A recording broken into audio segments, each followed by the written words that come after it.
Hello students आमे पढ़ुचे class 10 history रो first chapter nationalism in Europe.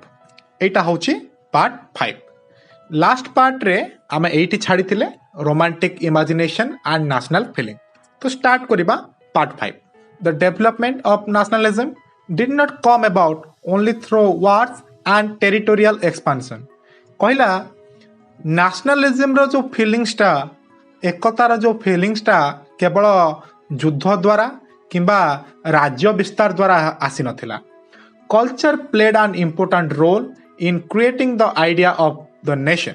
Art and poetry, stories and music help express the safe nationalist feeling.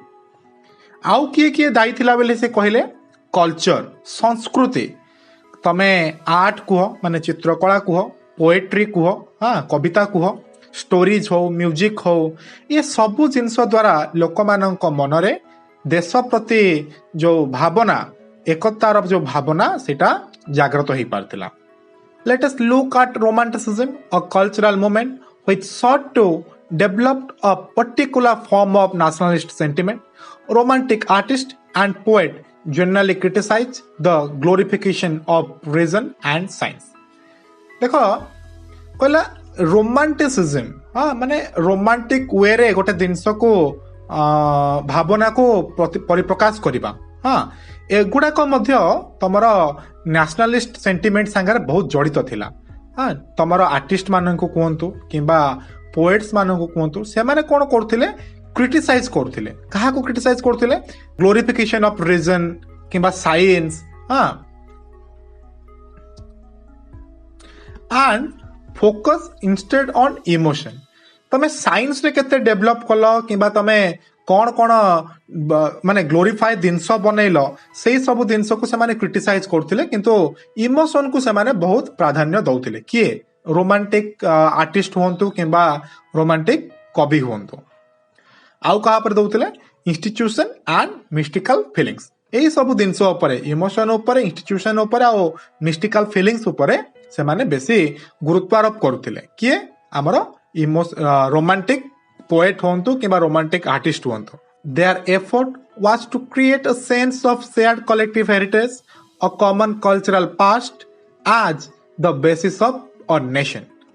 एमानकर ए जो भावना कहा ऊपर थिला, से माने काहेकि से रोमांटिसिज्म को लोक मानक भतरे खेलेबा को चाहुतिले? कोन तार कारण? कारण होची लोक माने गोटे sense of share collective heritage माने समस्तंकर एक प्रकार गोटे संस्कृति जदि रहिला, बुझिपाला कि नाही, किंबा कल्चरल पास्ट माने सेमानकर पूर्वर अतीतटा सेमानकर कल्चरटा केमिति समान थिला एया देखिया पई सेमाने चाहुतिले।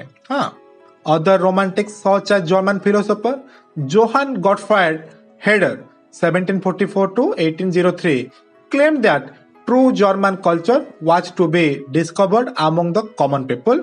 डास्कबुल जड़े जर्मन फिलोसोफर थिले, ताको ना थिला जोहान गोटफ्राइड हेडर। सीए कहूतिले जे आमर ओरिजिनल जोटा जर्मन कल्चरटा, जर्मन जो संस्कृतिटा सेटा कॉमन लोक मानक भितर तमे पाई परिबो, साधारण जनता भितरे तमे डिस्कवर करि परिबो। बुझिपाला कि नै? It was through the folk song, folk poetry and folk dance that the true spirit of the nation was popularised. तो एटा केमिति ही परिबो? फोक सॉन्ग द्वारा। हाँ फोक सॉन्ग माने लोक संगीत। तमे गोटे ट्राइबल एरिया रो गोटे डांस को हमें फोक डांस बेली कहले, सेमति गोटे ट्राइबल एरिया रो गोटे सॉन्ग को हमें फोक सॉन्ग बेली कहबा। एंड फोक डांस आ फोक पोएट्री आ द्वारा मध्य तमे एटा होची कोन ट्रू स्पिरिट। हाँ गोटे देशर आत्मा बेली कहले हमें काहा को बुझिबा? एई जिंस गुडा को से बेली कहउचंती। फोक सॉन्ग हैला, फोक पोएट्री हैला। Okay so collecting and recording this form of folk culture was essential to the project of nation building. तो यही सब जिनसर जदि कलेक्शन करा जाए, फोक डांस रहला किंबा कल्चर रहला किंबा पोएट्री रहला, सॉन्ग रहला, आर कलेक्ट कले तमे देश को एकता बा एकाठी करिबारे सहायक हबो बोली से कहउतिले। ए जो जर्मन फिलोसोफर थिले, हाँ जोहान गोटफ्राइड हेडर सी कहते जे ए संस्कृति को जदि तुम एक करदब ए फोक सॉन्ग हो फोक डांस हो ताको जदि एक करदब ताले देश को तुम एकतारे बांधि पारिबो। The emphasis on vernacular language and the collection of local folklore was not just to recover an ancient national spirit, but also to carry the modern nationalist masses to large audience who were mostly illiterate. এই যে ফক song হেলা এই যে ফক dance হেলা are दरकार कौन देख तमे गोटे इलिटरेट जाति अच्छा जो मैंने पाठ पढ़ी ना से माने ना न्यूज पेपर पढ़ी की जानी पारिबे ना तमर किसी आर्टिकल्स पढ़ी की जानी पारिबे तो से माने केमिति बुझिबे जे देश रे एकतार आवश्यकता कौन अच्छी तो सेई मानको नाच माध्यम रे गीत माध्यम रे बुझा जाउतिला जे देश एक हबा काहे की दरकार बा नेशनलिस्ट फीलिंग टा कौन पाई इंपोर्टेंट।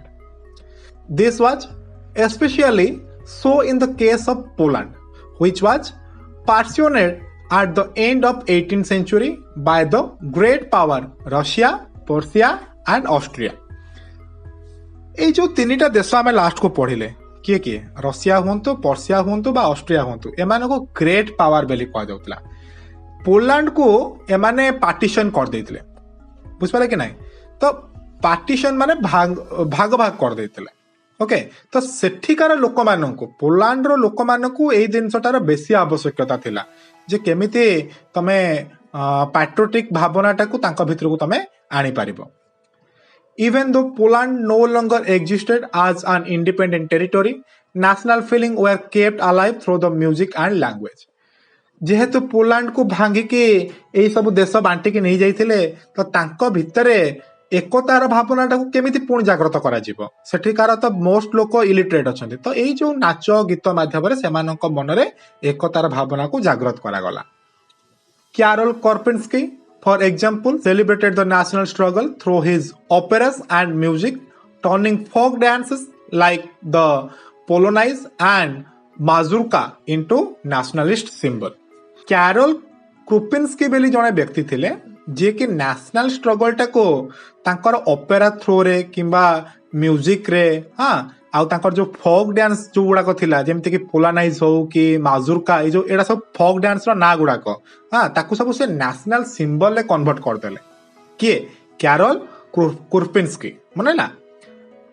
तापर कोन हला language too played an important role in developing nationalist sentiment भाषार मध्य गोटे गुरुत्व रहिला इंपोर्टेंट रोल थिला तार। After Russian occupation the Polish language was forced out of the school and the Russian language was imposed everywhere जेतेबेले Russia Poland ऊपर आक्रमण करके ताको हरैला तापर पोलैंड को अधिकार कला तो पोलैंड रो सब स्कूल रो तांकर जो मुख्य लैंग्वेज थिला पोलिश लैंग्वेज ताको से माने हटाई देले एवं बाध्य कले जे रशियन लैंग्वेज को सब स्कूल इंपोज करा जाऊ बेले ठीक अछि। इन 1831 an armed rebellion against Russian ruler took place which was ultimately crushed. Okay 1831 ने कोन हला गोटे रिबेलियन हला गोटे संघर्ष हला कहा भितरे हाँ रशिया संगे पोलैंड रो संघर्ष हला किंतु से माने पोलैंड वाला को दल चकुड़ी देले बा हराई देले। Following this many members of the clergy in Poland began to use language as a weapon of nationalist resistance। तो जो माने क्लर्जी थिले जो माने पादरी माने थिले जो माने चर्च रे काम करथुवा लोक थिले पोलैंड रो से माने लोक मानक मन रे ए भाषा को नै कि गोटे आंदोलन सृष्टि कले।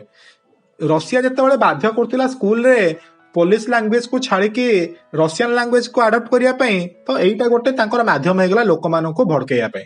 एइना तुमको जदी कुआ जिवो आजिटो ओडिया पढ़ा हबनी आजिटो तमे बिहारी लैंग्वेज पढ़िबो आजिटो तमे बंगाली लैंग्वेज पढ़िबो आमु केमते लागिबो तो भाषा प्रति हमर जो सेंटिमेंट टा अछि जो इमोशन टा अच्छी सेटा को अस्त्र कले किए सब क्लर्जी माने बा सब चर्च रो पादरी माने। Polish was used for church gathering and all religious instructions जेतेबेले चर्च रे गैदरिंग होतला चर्च को लोक माने आस्थिले एकाठी होतले सेतेबेले सेठी पोलिश लैंग्वेज को आगला एवं रिलीजियन इंस्ट्रक्शन जेतेबेले धर्म विषय रे किछि गोटे इंस्ट्रक्शन दिया होतला सेतेबेले मध्य Polish language रे कुआ जाउतला।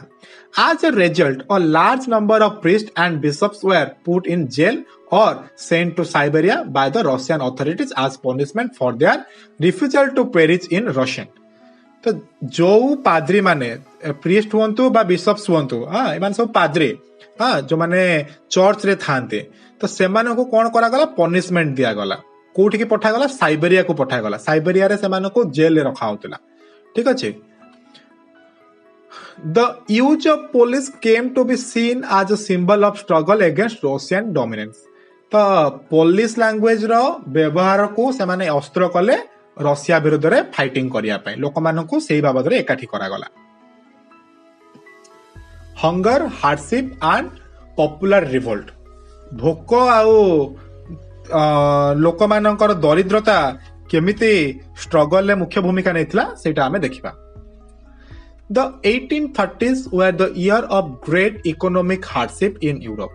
The first of the 19th century saw an enormous increase in population all over the Europe. 1830 रे कोन हला गोटे इकोनॉमिक हार्डशिप देखा गला माने वाणिज्य रे हो अर्थनीति रे हो गोटे बहुत कठिन परिस्थिति आसी गला बुझिपाले कि नहीं तमर first half of the 19th century माने तमर 1800 रु नै कि 1900 पर्यंत तार प्रथम अर्ध माने 1850 पर्यंत ओके सेतबेले कोन हला पॉपुलेशन ता बहुत बढ़ी गला यूरोप रो पॉपुलेशन बहुत गुण रे बढ़ी गला in most countries there were more seekers of job than the employment लोक मानकर जेतिकी लोक जॉब आशा करथिले ताठो कम संख्या रे जॉब थिला मानकर गोटे ऑर्गेनाइजेशन अच्छी से 50टा लोक काम करि परिबे कि से 50टा लोकन पई 500 लोकन को जॉब दरकार थिला बुझपला कि नहीं 500 लोक अपेक्षा करथिले जॉब पई किंतु पोस्ट थिला मात्र 50टा एई भलिया परिस्थिति सेठी सृष्टि हैला population from rural areas migrated to the cities to live in overcrowded slums गाँव जो माने थिले लोक माने से माने सब शहर को पळे आसिले आउ शहर तो ऑलरेडी बहुत क्राउडेड थिला एबे सेटा ओवर क्राउडेड हे गला बेसी लोक सेठी बढ़ी गले small producers in town were often faced with stiff competition from the imports of the cheap machine made goods from England where industrialization was more advanced than on the continent Europe महादेशर सबु देश अपेक्षा England रे industrialisation टा बहुत अधिक होइतिला बा सेठी machinery use टा बहुत अधिक थिला तो प्रॉब्लम कोन हैला लोक माने भारी कंपटीशन फील कले कहा संगरे ए मेशिन संगरे केमिति देखो गोटे साड़ी बनेबा पई गोटे लोक को गोटे दिन लागिला समय तो से गोटे दिनर मजूरी जेतिकी टंका आ साड़ी रो कॉस्ट जेतिकी टंका ताकू मिसेइले साड़ी रो कॉस्ट हैला तो एमिति रे मिलिला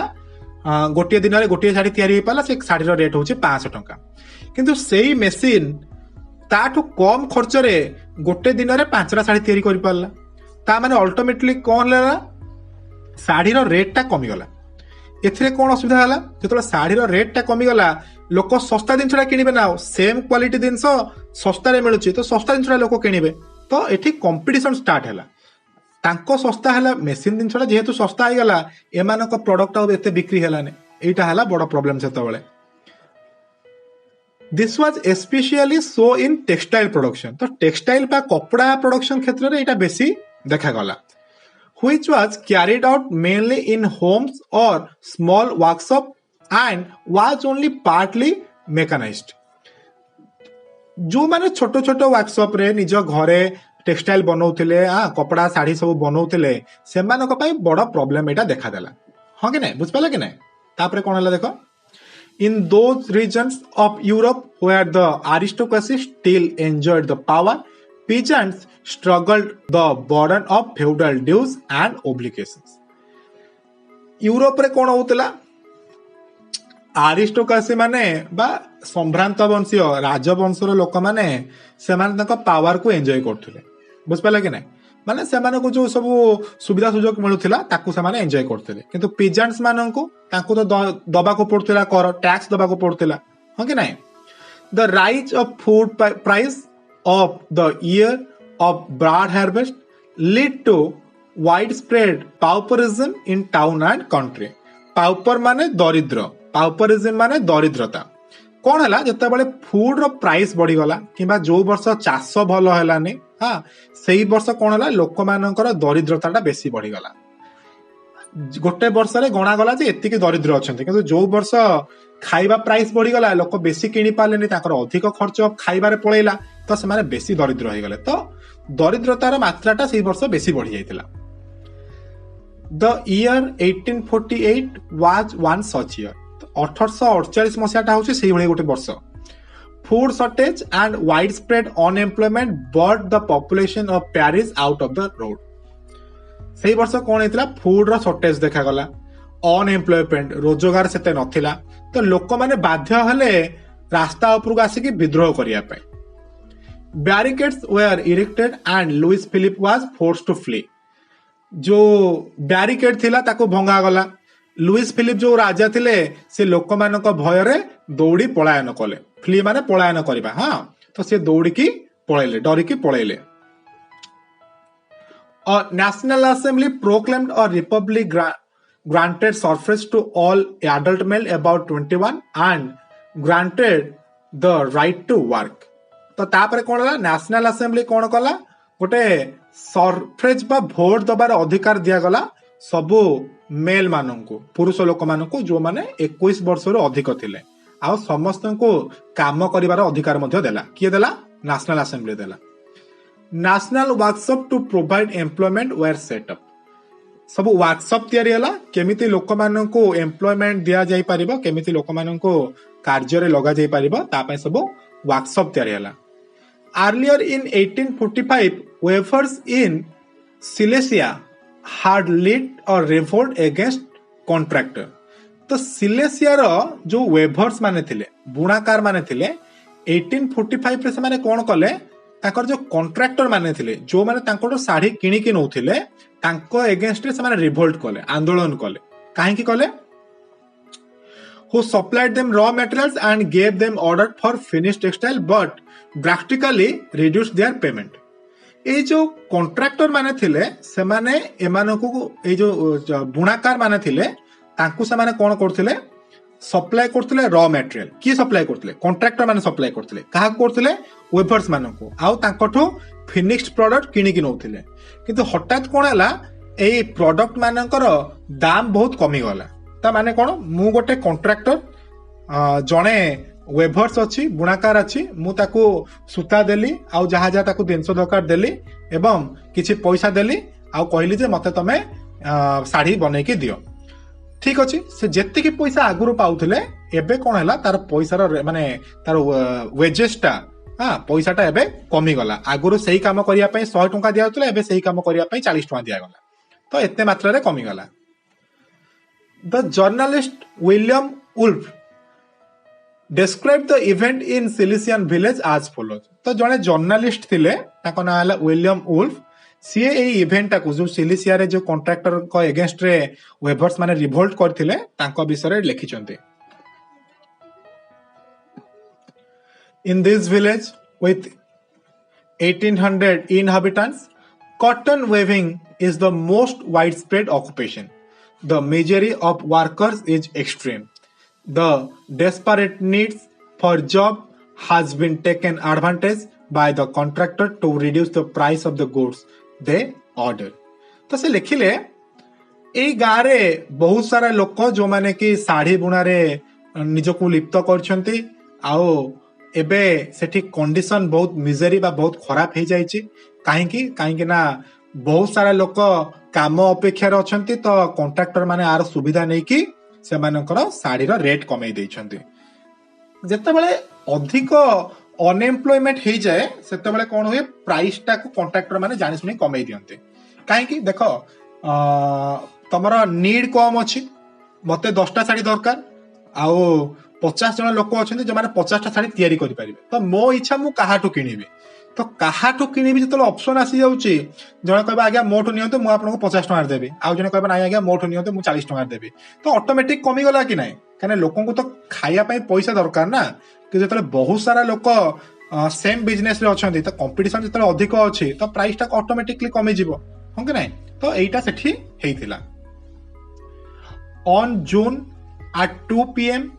a large crowd of weavers emerged from their homes and marched in Paris up to mansion of their contractor demanding high wages। जून 4 तारिख दिन 2टा बेले बहुत सारा वेभर्स माने कोन कले ताको कॉन्ट्रैक्टर को ऊपर ତାଙ୍କ ଘରକୁ ଯାଇକି ମାନେ ମ୍ୟାନସନ ମାନେ ତାଙ୍କର ଯୋଉ ବଡ ବଡ କୋଠା ଥିଲା ସେଠିକି ଯାଇକି ତାଙ୍କର ଦରମା ବଢେଇବା ପାଇଁ ବା ତାଙ୍କୁ ଯୋଉ କାମ ପାଇଁ ପାଉଣା ମିଳୁଛି ତାକୁ ବଢେଇବା ପାଇଁ ଡିମାଣ୍ଡ କଲେ। ଦେ war treated with screen and ଥ୍ରେଟ୍ସ ଅଲ୍ଟରନେଟିଭଲି। ତ ତାଙ୍କୁ କଣ କରାଗଲା? ସ୍କ୍ରନ୍ କରାଗଲା। ସ୍କ୍ରନ୍ ମାନେ ଉପହାସ କରାଗଲା, ଆଉ ତାଙ୍କୁ ଥ୍ରେଟ୍ସ ଦିଆଗଲା, ଧମକି ଦିଆଗଲା। ତମେ ଏଠୁ ପଳା, ନହେଲେ ଆମେ ତମକୁ ମାରିଦବୁ, ତାଙ୍କୁ ଧମକ ଦିଆଗଲା। Following this, a group of them forced their way into the house, smashed its elegant windows, pans, furniture and porcelain. ତାଙ୍କ ଭିତରୁ କିଛି ଲୋକ କଣ କଲେ?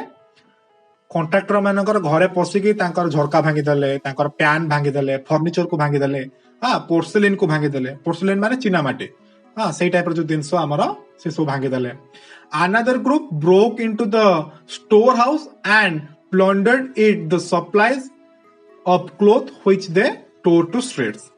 ଆଉ କିଛି ଲୋକ କଣ କଲେ? ତାଙ୍କ ଷ୍ଟୋର ହାଉସ ରେ ଆକ୍ରମଣ କରିକି ଯୋଉ ସବୁ ଥିଲା ଜିନିଷ ଗୁଡାକ, ସପ୍ଲାଇଜ ଗୁଡାକ, ତାକୁ ସବୁ ଲୁଣ୍ଠନ କରିନେଲେ। ପ୍ଲଣ୍ଡର୍ଡ ମାନେ ଲୁଣ୍ଠନ କରିନେବା ହେଲା, ତ ଲୁଣ୍ଠନ କରିନେଲେ। The contractor fled with his family to the neighboring village, which, however, refused to shelter such a person. ତ ଡରିକି କଣ୍ଟ୍ରାକ୍ଟର ମାନେ କଣ କଲେ? ତାଙ୍କର ପାଖ ଭିଲେଜ କୁ ଦୌଡ଼ିକି ପଳେଇଲେ, କିନ୍ତୁ ସେ ଭିଲେଜର ଲୋକ ମଧ୍ୟ ସେ କଣ୍ଟ୍ରାକ୍ଟର ମାନଙ୍କୁ ଭିଲେଜରେ ଆଶ୍ରୟ ଦେଲେ ନାହିଁ। He returned 24 hours later, having requisitioned the army. In the exchange that followed, 11 weavers were shot. ତ ସେମାନେ 24 ଘଣ୍ଟା ପରେ ଆର୍ମିକୁ ନେଇକି ଫେରିଲେ। କିଏ? କଣ୍ଟ୍ରାକ୍ଟର ମାନେ ଆଉ ଆର୍ମି ମାନେ ଗୁଳି କଲେ, ଆଉ 11 ଜଣ ୱେଭର୍ସଙ୍କର ମୃତ୍ୟୁ ଘଟିଲା। ଏଇଟା ହେଇଥିଲା କେବେ? ଜୁନ ମାସରେ। କେବେ? 4 ଜୁନ 2ଟାରେ ହେଇଥିଲା, 1945 ରେ ଘଟଣା। Okay, next.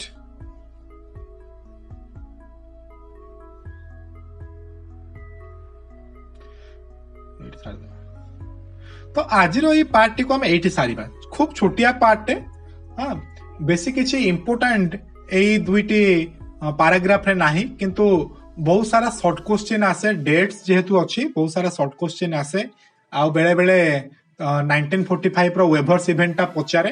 ତ ତମେ ନିଜେ ଗୋଟେ ନୋଟ୍ସ ବନେଇକି 1945 ର ୱେଭର୍ସ ମାନେ କେମିତି ତାଙ୍କ କଣ୍ଟ୍ରାକ୍ଟର ଉପରେ ଆକ୍ରମଣ କରିଥିଲେ, ତାର ପରିଣାମ କଣ ହେଲା, ତମେ ନିଜେ ଗୋଟେ ଲେଖିପାରିବ। କିମ୍ବା କେମିତି ଭାବରେ ରୋମାଣ୍ଟିସିଜିମ ର ଇଫେକ୍ଟ ଥିଲା ନ୍ୟାସନାଲିଷ୍ଟ ମାନଙ୍କ ଉପରେ, ତା ଉପରେ ମଧ୍ୟ ଗୋଟେ କ୍ୱେଶ୍ଚିନ୍ ତମେ ନିଜେ ଲେଖିପାରିବ। ତ ଠିକ ଅଛି, ଛୋଟିଆ ପାର୍ଟଟେ, ଏଇ ପାର୍ଟଟିକୁ ଏଇଠି ରଖିବା। ନେକ୍ସଟ ପାର୍ଟରେ ଆମେ ଦ ରେଭଲ୍ୟୁସନ ଅଫ ଦ ଲିବରାଲ୍ସ ପଢିବା। ସେ ପର୍ଯ୍ୟନ୍ତ ରହୁଛି। Thank you, bye bye, have a good day.